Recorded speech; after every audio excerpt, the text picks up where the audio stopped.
नमस्कार, चर्चा टुडे में आपका स्वागत है। बिहार में कौन बनेगा मुख्यमंत्री? जी हाँ, ये बात हम इसलिए कह रहे हैं कि सी वोटर का ताजा सर्वे आया है, जिसमें तेजस्वी यादव मुख्यमंत्री पद की पहली पसंद तो बने हुए हैं, लेकिन सबसे चौंकाने वाला आंकड़ा ये है कि प्रशांत किशोर मुख्यमंत्री पद की रेस में दूसरे नंबर पर पहुंच गए हैं। नीतीश कुमार ने अपनी रैंकिंग में सुधार तो किया है, लेकिन अभी भी वो काफी पिछड़े हुए दिखाई दे रहे हैं। आज हम चर्चा इसी पर करेंगे। बिहार में मुख्यमंत्री कौन बनेगा? जनता किसको चाहती है? हमारे साथ हैं वरिष्ठ पत्रकार और विश्लेषक खालिद रशीद जी। खालिद जी, स्वागत है आपका। बहुत धन्यवाद आपका सुनीता जी। क्या कह रहा है सी वोटर का सर्वे, और मुख्यमंत्री पद की पसंद यदि तेजस्वी यादव है तो क्या आरजेडी की सरकार बनने जा रही है, ऐसा हम लोग मान लें? देखिए, सरकार बनने की बात नहीं मानी जा सकती है, क्योंकि जो दूसरे एक दो सर्वे हैं, एस्पिक के जो सर्वे है वो, और टाइम्स जेवीसी का जो सर्वे है, उसमें सरकार वाली बात नहीं आ रही है, ठीक है। लेकिन जो सी वोटर का सर्वे है वो मुख्यमंत्री पद की पहली पसंद तेजस्वी यादव को दिखा रही है, और उनका ग्राफ बढ़ा भी है। अगर आप फरवरी, मार्च, अप्रैल, मई, जून, हर महीने सी वोटर ने ये सर्वे किया, इस प्रश्न को लेकर वोटर्स के बीच गए हैं कि कौन है मुख्यमंत्री के रूप में उनकी पहली पसंद। तो उसमें उतार चढ़ाव होते रहे, लेकिन तेजस्वी यादव नंबर 1 पहले सर्वे में भी थे, फरवरी के सर्वे में, उसके बाद के सर्वे में भी रहे। हालांकि बीच में उनका ग्राफ नीचे गया था, लेकिन अब जो लेटेस्ट जो सर्वे रिपोर्ट है उसमें मुख्यमंत्री पद की पहली पसंद के तौर पे तेजस्वी यादव हैं, और उनका ग्राफ बढ़ा है पिछले जून की तुलना में। जो सितंबर का आ रहा है उसमें 35% पे वो पहुंच गए, यानी गेन किया उन्होंने। 30% तक चले गए थे, 35% पर आ गए हैं, तो पहली पसंद में वो है। तो सरप्राइज फैक्टर जो आपने कहा, जो सबसे बड़ा जो सरप्राइज फैक्टर है वो है प्रशांत किशोर को लेकर। तो प्रशांत किशोर जो है पिछले सर्वे में सेम एजेंसी, यानी सी वोटर की सर्वे की बात करें हम लोग, तो सेम एजेंसी के सर्वे में प्रशांत किशोर 9 से 13% के बीच आसपास आ रहे थे, लेकिन इस सर्वे में उनका ग्राफ अचानक से शूट किया है और वो नंबर 2 की पसंद बन गया है। 23% उनके पास जो वोट शेयर है, 23% वोटर्स की पसंद प्रशांत किशोर है। 23% वोटर्स जो है वो प्रशांत किशोर को मुख्यमंत्री के तौर पर देख रहे हैं। ये बहुत बड़ा फैक्टर इस वक्त बना है अगर इस सर्वे में हम लोग निकालते हैं। और तीसरे क्रम पे चले गए हैं मुख्यमंत्री नीतीश कुमार।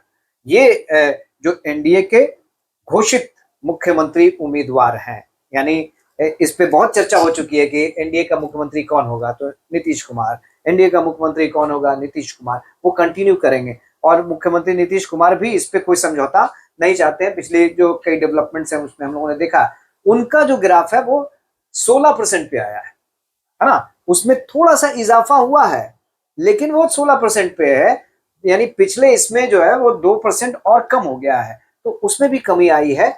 और जहां तक चिराग पासवान की बात है, दो और जो कैंडिडेट दिखते हैं मुख्यमंत्री के तौर पे जिनसे जुड़ा सवाल पूछा गया लोगों से, उसमें चिराग पासवान, उनकी भी ग्राफिक जो है नीचे गई है। 3% के आसपास उनका ग्राफ नीचे गया है। और अगर हम लोग सम्राट चौधरी की बात करें तो वो काफी नीचे गया, 7% के आसपास उनका नीचे चला गया। 6.5% के आसपास उनका पसंद का जो आंकड़ा है वो इस वक्त बन रहा है। तो इसकी जो मुझे वजह लगती है वो ये है कि प्रशांत किशोर का ऊपर जाना।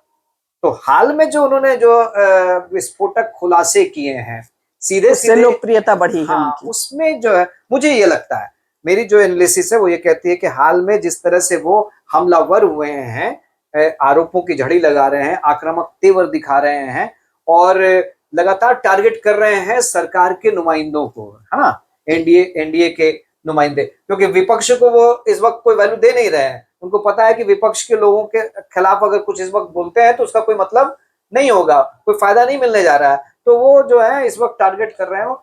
इससे उनके ग्राफ को बल मिला है और वो आगे बढ़े हैं। लेकिन ये तो सर्वे की बात है, तो उनकी पार्टी, मुख्यमंत्री तो तब बनेंगे ना जब उनकी पार्टी इस तरह का परफॉर्मेंस कर पाए। तेजस्वी यादव मुख्यमंत्री तभी बनेंगे जब उनकी पार्टी, उनका यही गठबंधन बात है कि परफॉर्मेंस कर एक पाए। बात और है कि सर्वे में क्या ऐसा कुछ बताया गया है कि वोट शेयर क्या रहेगा पार्टियों का?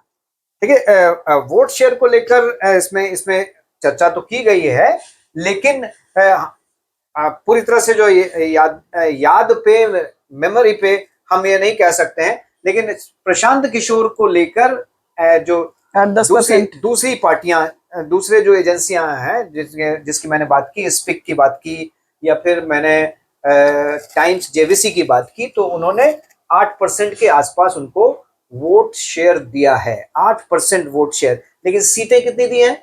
एक ने दी है 8 सीटें, एक ने दी है 6 सीटें।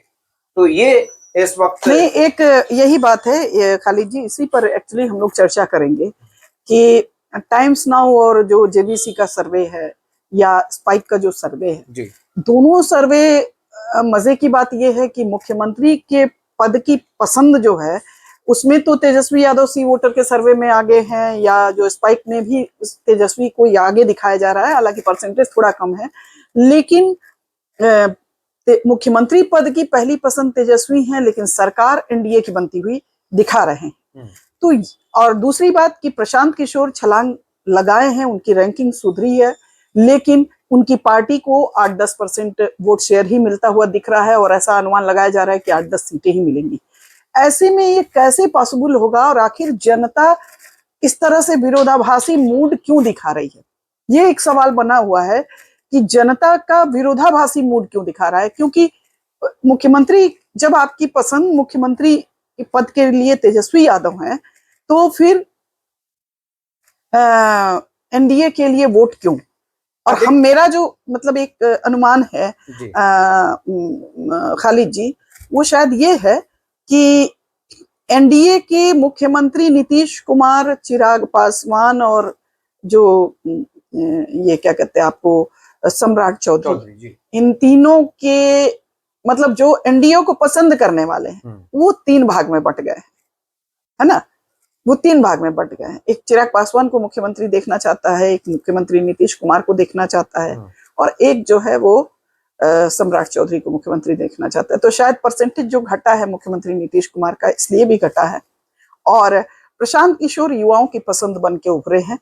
युवा व्यवस्था से त्रस्त है, भ्रष्टाचार से त्रस्त है, और ऐसे में जब प्रशांत किशोर एक जो अहम समस्या है भ्रष्टाचार की, उस पर खुलासे कर रहे हैं, तो लोग उनके प्रति अट्रैक्ट हो रहे हैं, अपील कर रहे हैं, क्योंकि पब्लिक चाहती है कि एक ऐसा नेता मिले जो उनके मुद्दों को उठाए, जो वास्तविक मुद्दे हैं, हवाई मुद्दे नहीं, जो वास्तविक मुद्दे हैं उनको उठाया जाए। कहीं ना कहीं यूथ देख रहा है, और कुछ लोग उधर भी जा रहे हैं। लेकिन ये 23% वाला प्रशांत किशोर की वोट शेयर, 10% और 23% जो है मुख्यमंत्री पद की पसंद, इसमें थोड़ा विरोधाभास दिखता है। देखिए सुनीता जी, जो सर्वे करने का जो तरीका है, उस पे सवाल लगातार उठते चले जा रहे हैं। अच्छा, अलग अलग सर्वे हैं, दोनों की अलग अलग बातें हैं। सर्वे हैं, और सर्वे करने का जो तरीका होता है उस पे भी सवाल कई सारे उठते हैं। और देखिए ना कि एग्जिट पोल जो होता है, हाल के दिनों में एग्जिट पोल से नतीजे बिल्कुल अलग आ रहे हैं। बिल्कुल। एक समय बीच में आया था कि जब एग्जिट पोल और नतीजे बिल्कुल आसपास होते थे, तो शायद जो सैंपल साइज है वो सही चुना जा रहा था, जो तरीका अपनाया जा रहा था वो बहुत ही लॉजिस्टिक था, बहुत ही लॉजिकल था, तो उसमें रिजल्ट जो है वो एग्जिट के आसपास रहते थे। लेकिन अब जो एग्जिट आ रहा है, तो एग्जिट करना या सर्वे करना एक तरह का एक प्रोफेशन बन गया है। तो कई सारी एजेंसियां लगी हुई हैं, सबके अपने अपने तरीके हैं, तो इससे और कंफ्यूजन की स्थिति बनती है। अब देखिए, जहां तक आपने कहा कि एनडीए की 3 पसंद है, एनडीए के जो 3 अभी दिख रहे हैं, चिराग पासवान, सम्राट चौधरी, नीतीश कुमार, इनको मिला भी दिया जाए तो भी तेजस्वी से कम मिलता है। यानी 35% तेजस्वी को पसंद है, कर रहे हैं लोग, तो इन तीनों को मिला दें तो ये 32% के आसपास जाता है। तो 3% की कमी हो जाती है वहां पे। लेकिन जब सीटों की हम लोग बात करते हैं, हालांकि सी वोटर ने सीट कितनी दी है मुझे नहीं पता है, या इस बिंदु पर काम किया है कि नहीं किया है ये मुझे नहीं पता है, लेकिन स्पिक मीडिया जो है उसने जो सीटें दी हैं सीटों की चर्चा तो बहुत जरूरी है ना, क्योंकि मुख्यमंत्री तो तभी बनेगा जब उतनी सीटें आएंगी, विधायक दल तभी चुन पाएंगे ना, सरकार बनाने की संभावना होगी, तभी तो आपकी पसंद जो है वो उसमें बनेगी। तो स्पीक मीडिया ने एनडीए को 158 सीटें दी हैं। देखिए इसमें मेरे ख्याल से खालिद जी एक बार देखिए, मुख्यमंत्री गठबंधन को 60 से 65 सीटें दी हैं। हम बता दें आपको, जन स्वराज को 8 सीटें दी हैं, एआईएमआईएम को 4 सीटें दी हैं, बीएसपी को 2 सीटें दी हैं। और सीटों के टर्म्स में अगर हम लोग टाइम्स जेवीसी की बात करें तो 130 से 35 एनडीए, इंडिया गठबंधन को 100 सीटें, 100 सीटों के आसपास, 6 सीटें जन स्वराज को, और एआईएमआईएम को 3 सीटें, बीएसपी को 1 सीटें दी है। ये दोनों का फर्क दिख रहा है आपको। और हमने जो मुख्यमंत्री की पहली पसंद की जो चर्चा कर रहे थे, तो हम ये कर रहे थे नहीं, मेरा ये कहना था खालिद जी कि स्पाइक ने जो मुख्यमंत्री मेरे ख्याल से मुख्यमंत्री पद के लिए दिया है, तो उसमें तेजस्वी यादव को आगे तो दिखाया है, लेकिन 30% के आसपास उनको रखा है। और सेकंड नंबर पर मुख्यमंत्री नीतीश कुमार को शायद 27%, 26% आंकड़ा लगभग आसपास इसी तरह से।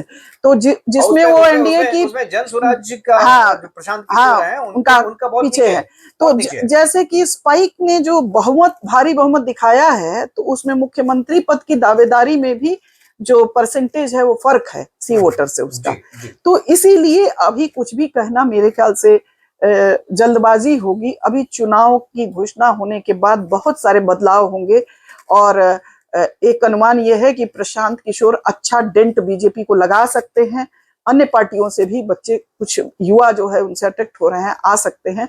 और इधर ओवैसी भी कहीं ना कहीं आरजेडी को डेंट लगाने की स्थिति में थोड़े दिख रहे हैं सीमांचल वाले इलाकों में। एजेंसियों को हम लोग जब लेते हैं सुनीता जी, तो कंफ्यूजन की स्थिति बनती है। इसलिए कह रहे हैं कि जैसे टाइम्स जेवीसी ये लंबे समय से कर रहे थे, एस्पिक मीडिया की जहां तक बात है, तो वो मुझे लगता है, हालांकि मैं इस बात की मतलब क्या बोल सकता हूँ, दलील तो नहीं बोल सकता हूँ कि ये नई एजेंसी है जो भी है, लेकिन इसके जो आंकड़े हैं वो उतने मुझे वैज्ञानिक तरीका नहीं लगता है। जो चीजें हैं, बहुत सारे फर्क पड़ते हैं इसमें, है ना। लेकिन जो सी वोटर है या टाइम्स जेवीसी है, वो लंबे समय से ये कर रहा है ना। सी वोटर के तो का एक रिकॉर्ड रहा है। तो उन्होंने फरवरी में भी किया, हर महीने वो कर रहे हैं, और हर महीने जो उनका डाटा है वो आ रहा है। उन्होंने ट्रैकर लगाया हुआ है, चेंज आ रहा है। कितना संतुलित कर रहे हैं, कितनी ईमानदारी से कर रहे हैं, ये वो जाने। लेकिन उनका जो डाटा आ रहा है वो साफ तौर पे इंगित कर रहा है कि मुख्यमंत्री की जहां तक पसंद है उसमें तेजस्वी यादव सबसे आगे खड़े हुए हैं। सीटों के मामले में कहां है वो इंडिया गठबंधन, ये अपनी जगह पे प्रश्न है। नीतीश कुमार की लोकप्रियता में कमी हो रही है। तो सवाल ये उठेगा ना कि सरकार इतनी सारी घोषणाएं कर रही है, इतनी सारे लोक लुभावन बातें हो रही है। ये तो सितंबर के आंकड़े हैं, और सितंबर में आपको पता है कि कितनी सारी घोषणाएं हुई, सरकारी घोषणाएं हुई। इसके बावजूद ये जो असर दिखना चाहिए था उनके ग्राफ, वो दिख नहीं रहा है। तो चलिए खालिद जी, चूंकि समय कम है और इशारा हो चुका है, तो हम लोग समेटते हैं इस बात को। बहुत विरोधाभास है, बहुत सारे भ्रम की स्थिति है। क्या होगा अभी कुछ भी कहना संभव नहीं है। जरूर दीजिए कि जन स्वराज और एआईएमआईएम जैसी पार्टियां अपना प्रभाव छोड़ेंगी, दिखा रही हैं, और इसकी वजह से बहुत दिलचस्प, बिल्कुल चुनाव दिलचस्प हो गया है। तो दर्शकों, हमारे ये कार्यक्रम कैसा लगा जरूर बताएं। हमारे चैनल को लाइक करें, सब्सक्राइब करें और शेयर करें। नमस्कार।